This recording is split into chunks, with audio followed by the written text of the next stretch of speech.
Welcome to Social Decoded by Anjali. Do subscribe to this channel. Let's start. आज की class हम एक simple सवाल से शुरू करते हैं कि अगर किसी गांव में एक बड़ा डैम बना दिया जाए, रोड्स बन जाएं, इंडस्ट्री आ जाए और जीडीपी इंक्रीज़ हो जाए, लेकिन उस गांव के लोगों को ना अपना घर छोड़ना पड़े, फॉरेस्ट ख़त्म हो जाए और गरीब लोग और भी पीछे रह जाएं, तो क्या हम इसे सक्सेसफुल डेवलपमेंट कहेंगे? सोचिए ज़रा। 1960s एंड 1970s तक ना दुनिया में डेवलपमेंट को मोस्टली जीडीपी ग्रोथ और इंडस्ट्रियलाइजेशन से मेजर किया जाता था, लेकिन धीरे धीरे लोगों ने रियलाइज़ किया कि डेवलपमेंट ना सिर्फ इकोनॉमी को बड़ा बनाना नहीं है। डेवलपमेंट का मतलब होता है कि लोगों की ज़िंदगी को बेटर बनाना, और इसी थिंकिंग चेंज को हम कहते हैं paradigm shift in development strategy, है ना। और आज हम इसी इम्पॉर्टेंट इन्फॉर्मेशन को समझेंगे, है ना। सबसे पहले बात करते हैं meaning of paradigm shift in development ठीक है। सबसे पहले समझते हैं सिंपल शब्द में पैराडाइम शिफ्ट मतलब सोच में बड़ा बदलाव। डेवलपमेंट को देखने का ना पूरा नज़रिया बदल जाना। पहले डेवलपमेंट का मतलब होता था जीडीपी ग्रोथ, अब होता है डेवलपमेंट का मतलब इंडस्ट्रियलाइजेशन। फिर डेवलपमेंट का मतलब होता था डेवलपमेंट का मतलब होता था GDP growth, industrialisation, big project. अब होता है डेवलपमेंट का मतलब human wellbeing, equality, participation, sustainability. अब एक एग्जांपल इमेजिन करो कि पहले स्कूल की क्वालिटी सिर्फ बिल्डिंग देखकर जज की जाती थी, अब क्वालिटी जज होती है उसके learning outcome, student participation, inclusiveness, overall development के बेसिस पे। यही पैराडाइम शिफ्ट है, फ्रॉम ओल्ड टू न्यू। अब देखते हैं एग्जैक्टली क्या चेंज हुआ है, ठीक है। इस चीज़ को समझते हैं। ओल्ड डेवलपमेंट पैराडाइम क्या था कि ये ग्रोथ सेंट्रिक था, टॉप डाउन अप्रोच था, स्टेट लेड करती थी, एक्सपर्ट ड्रिवन होता था, जीडीपी फोकस होता था। अब जो है अब ना ये पीपल सेंट्रिक होता है, पार्टिसिपेटरी होता है, इंक्लूसिव राइट बेस्ड होता है, सस्टेनेबल। एग्जांपल जैसे ओल्ड मॉडल में हो गया गवर्नमेंट डिसाइड करेगी कि क्या डेवलपमेंट चाहिए। न्यू मॉडल में कम्युनिटी खुद डिसाइड करेगी उसको किस टाइप का डेवलपमेंट चाहिए। अब सवाल मैं पूछूंगी कि अगर आपके विलेज के लिए डेवलपमेंट प्लान करना हो तो क्या दिल्ली में बैठे ऑफिसर बेटर डिसाइड करेंगे या फिर उस विलेज के लोग खुद डिसाइड करेंगे, है ना। अब बात करते हैं थियरीज सपोर्टिंग द शिफ्ट। ये चेंज अचानक नहीं आया, कई थियरीज़ ने इसको सपोर्ट किया फिर आया। सबसे पहले ह्यूमन डेवलपमेंट अप्रोच जो अमर्त्य सेन जी ने दिया था, कि अमर्त्य सेन ने कहा कि डेवलपमेंट का मतलब ना लोगों की कैपेबिलिटीज़ और फ्रीडम को एक्सपैंड करना है। जैसे एग्जांपल, अगर किसी के पास स्कूल है पर एजुकेशन क्वालिटी नहीं है तो डेवलपमेंट इनकम्प्लीट है।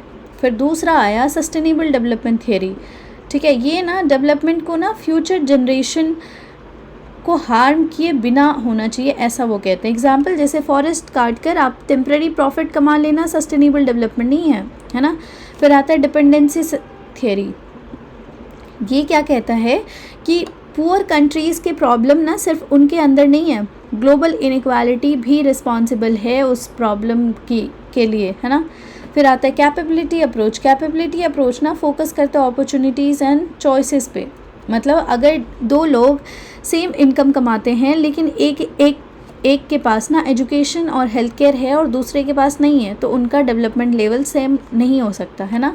Now the factors driving the paradigm shift. ऐसे कौन से फैक्टर्स हैं जो ये शिफ्ट करवाता है। अब सवाल आता है ये चेंज आया क्यों। सबसे पहले ग्लोबलाइजेशन एंड इंटरकनेक्टेडनेस। कंट्री इतना इंटरकनेक्ट हो गई कि उसको पता चलने लगे एक दूसरे के प्रॉब्लम। दूसरा एनवायरमेंटल क्राइसिस। क्लाइमेट चेंज ने ना ओल्ड ग्रोथ मॉडल की लिमिटेशन दिखा दी। एग्जाम्पल जैसे रैपिड इंडस्ट्रियलाइजेशन के साथ पॉल्यूशन भी बढ़ा। तीसरा राइजिंग इनइक्वालिटी, मतलब इकोनॉमिक ग्रोथ के बेनिफिट सब तक नहीं पहुंच रहे थे।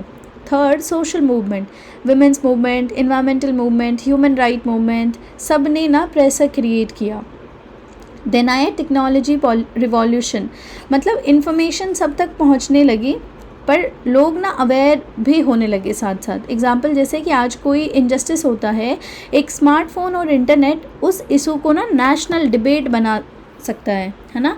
ये ओल्ड डेवलपमेंट एरा में पॉसिबल नहीं था। Now let's talk about the phases of paradigm shift.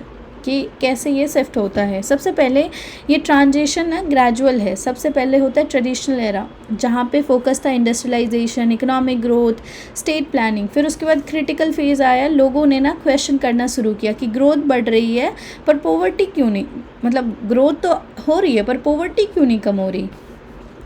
फिर है ट्रांजिशन फेज़, यहाँ पे ना पार्टिसिपेशन हुआ, ह्यूमन डेवलपमेंट, सस्टेनेबिलिटी, इम्पोर्टेंस इस सब चीज़ों पे आने लग गए धीरे धीरे। एंड देन आया न्यू पैराडाइम, मतलब फोकस हो गया इंक्लूसिवनेस का, सस्टेनेबिलिटी का, ह्यूमन डेवलपमेंट का, पार्टिसिपेशन का, ये सारे, है ना। अब बात करते हैं कि कुछ डायमेंशंस के बारे में। पैराडाइम शिफ्ट में कुछ डायमेंशंस हैं, ठीक है। सबसे पहले वैल्यू शिफ्ट, इसमें ना क्या होता है कि material growth quality of life को चेंज करता है, मतलब from material growth to quality of life, है ना। डिग्निटी हो गया, जैसे equity and right. Goal shift की बात करें तो पहले इनकम था, अब ह्यूमन कैपेबिलिटीज़ पे आ गया।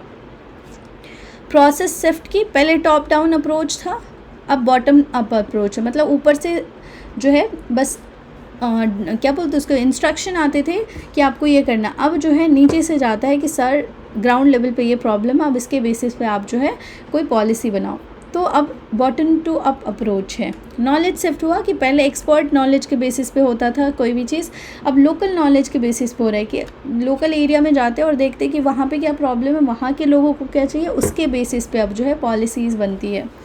पावर शिफ्ट, जैसे कि इसमें ना फ्रॉम कॉन्सेंट्रेशन ऑफ पावर, पहले ना सेंटर के पास सारा पावर था, अभी डिसेंट्रलाइजेशन हो गया, मतलब अभी लोकल गवर्नमेंट के पास भी पावर होता है। कॉन्टेक्स्ट शिफ्ट, पहले वन साइज़ फिट पॉलिसी था कि अब मतलब हर जगह ना सेम ही चीज़ लगाते थे, अब ना हर जगह ना टेलर्ड होता है, मतलब अगर जिस एरिया की जो प्रॉब्लम है उस एरिया के बेसिस पे सॉल्यूशन होता है, ठीक है। अब बात करते हैं ना कि कुछ ऐसे न्यू डेवलपमेंट के बारे में बात कर लेते हैं, स्ट्रैटेजीज़ के बारे में। सबसे पहले ह्यूमन सेंटर्ड डेवलपमेंट यानी पीपल फर्स्ट। दूसरा कि पार्टिसिपेशन एंड एम्पावरमेंट, मतलब लोग ना खुद डेवलपमेंट प्रोसेस का पार्ट बनते। थर्ड है जेंडर इंक्लूजन, मतलब वुमेन को इक्वल अपॉर्चुनिटी मिल रहा है। सस्टेनेबल डेवलपमेंट फोर्थ यानी एनवायरमेंटल प्रोटेक्शन। फिफ्थ है good governance, transparency and accountability की बातें हो रही हैं। सिक्स्थ है राइट बेस्ड अप्रोच, मतलब डेवलपमेंट एज अ राइट को इम्पोर्टेंस मिल रहा है, जैसे example right to education, right to information, ये सारे। अब बात करते हैं कि इम्प्लीकेशन क्या है इन शिफ्ट का, ये शिफ्ट डेवलपमेंट को कैसे अफेक्ट करता है उसके बारे में देखते हैं। ये मोर इंक्लूसिव है, मतलब सबको ना डेवलपमेंट प्रोसेस में इंक्लूड करता है। दूसरा कि स्ट्रॉन्ग डेमोक्रेसी लाता है, मतलब पार्टिसिपेशन ना इंक्रीज़ करता है। तीसरा कि बेटर सोशल कोहेजन लाता है, मतलब कि ये ना ऐसा बोल सकते हो आप कि पीपल को अवेयरनेस फील कराता है कि आपको ये पता होना चाहिए, ऐसा वाला। इनोवेशन लाता है, मतलब लोकल सॉल्यूशन इमर्ज होते हैं, जैसे एग्जांपल सेल्फ हेल्प ग्रुप ने रूरल डेवलपमेंट में ना एक रिमार्केबल रिजल्ट दिया, है ना। बात करते हैं कि चैलेंजेस भी तो होते होंगे ना कुछ, उसके बारे में भी अब समझ लेते हैं। पैराडाइम शिफ्ट ना इजी नहीं है, चैलेंजेस भी हैं। जैसे पहला कि रेजिस्टेंस होता है, पावरफुल ग्रुप जो है ना चेंज होने ही नहीं देते, उसको अपोज करते हैं। दूसरा वीक इंस्टीट्यूशन, मतलब इम्प्लीमेंटेशन डिफ़िकल्ट हो सकता है। तीसरा कि रिसोर्स कंस्ट्रेंट हो सकता है, मतलब फंड्स और रिसोर्सेज की कैपेसिटी में प्रॉब्लम आ सकती है, उतना फंडिंग ना हो, है ना। ग्रोथ वर्सेस सस्टेनेबिलिटी की प्रॉब्लम आ जा सकती है कि कभी कभी ना दोनों बैलेंस करना बहुत डिफ़िकल्ट होता है। जैसे एग्जांपल इंडस्ट्रियल प्रोजेक्ट ना जॉब क्रिएट करता है लेकिन साथ में इन्वायरमेंटल डैमेज भी तो करता है ना, तो बैलेंस कैसे करें, यही चैलेंज है। बात करते हैं कि क्या ये आज भी रेलेवेंस है इसका कुछ, है ना, इसके बारे में भी समझते हैं। तो आज ये टॉपिक और भी इम्पॉर्टेंट हो गया है because of climate change. Old development model sufficient नहीं था। सस्टेनेबल डेवलपमेंट गोल जो यूनाइटेड नेशन ने सस्टेनेबल डेवलपमेंट गोल दिया ना, इसी में ना न्यू पैराडाइम पर बेस्ड है।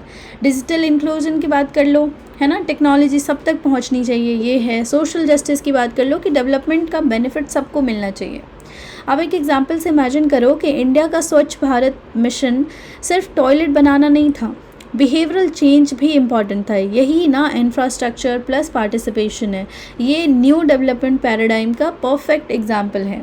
So if we conclude today class, so paradigm shift in development strategy का मतलब है कि डेवलपमेंट को ना सिर्फ इकोनॉमिक ग्रोथ से देखना बंद करो और उसे human development, social justice, participation, sustainability, equality के पर्सपेक्टिव से भी देखो।